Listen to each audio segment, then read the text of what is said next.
Hey, welcome to the Relationship Hub channel, where I give advice about relationship and dating. So if you like our content, subscribe, like, share, hit the notification button. So without further ado, let's get into our video. Being in a relationship where it doesn't feel like there's enough sex sounds like a trivial and somewhat comedic luxury problem, as though someone were complaining there wasn't enough tennis or yoga between a couple. But an absence of sex isn't trivial in the least. It's a humblingly serious problem, and might even be what dooms the relationship itself. One statistic stands out. In an average year in the OECD countries, 70% of those who initiated divorce cited a lack of sex as the first or second reason for parting. If there's one generalization we can make about couples, it's that a lack of sex, by which we mean something like less than 4 times a month, is an alarm bell we should listen to.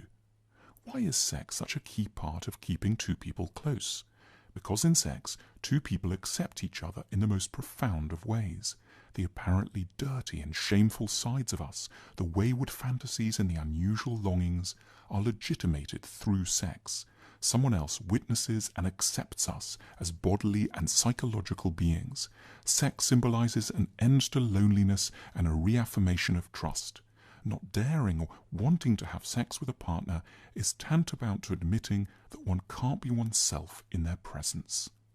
A lack of sex is bad enough, but far worse is the way in which the unreciprocated longing for sex tends to manifest itself. Typically, the person who wants it doesn't ask very clearly, maybe merely sliding a hand over in a timid, half-hearted search for reciprocation. They don't complain calmly, don't deliver an eloquent, self-confident speech about how difficult they're finding it, and don't inquire sympathetically as to what might be going on in the partner.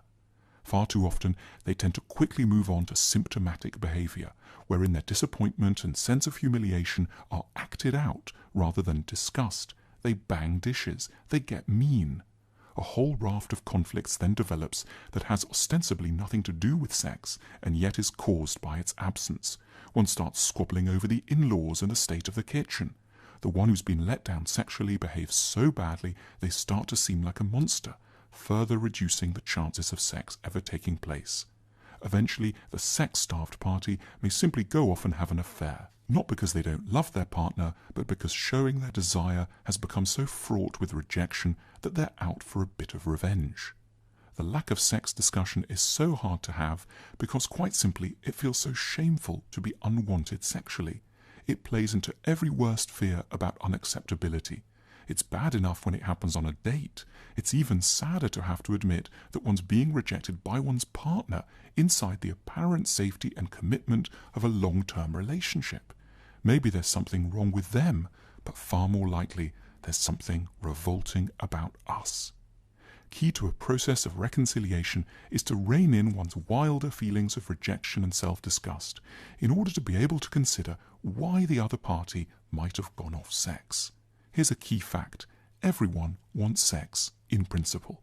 When it isn't wanted, it's because a condition for sex is not being met, and then not communicated. Privately, the sex-rejecting party has a problem they're not sharing.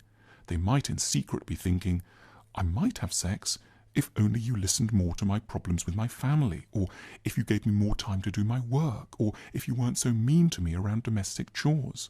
There might be kinkier reasons. I'd have more sex if you allowed me to play out certain fantasies, if you were more broad-minded about role-playing, if you were more into kissing, or wanted it rough, or could be more submissive. The person being denied sex hasn't usually had any chance to hear these reasons in plain, unaccusing, gentle terms. Or maybe they've heard them, but without a sober awareness of what's really at stake here. There's been no proper communication. Therefore, a classic recommendation, deliberately artificial, is that the two parties, aware that their entire relationship probably depends on getting this right, should write each other a letter titled simply, What I Want from Sex. It's a chance to be deeply honest about your true sexual identity. It's then incumbent on both parties to take the other's words seriously and in good faith.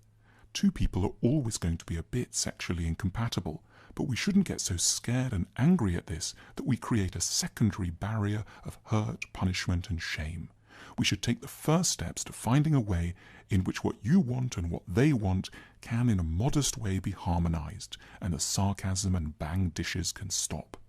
Every time such a conversation about sex happens in the quiet of the night, the angels of relationships hover over the bedroom and sound their silent trumpets in celebration, because another couple have just critically improved their chances of lasting a little longer together.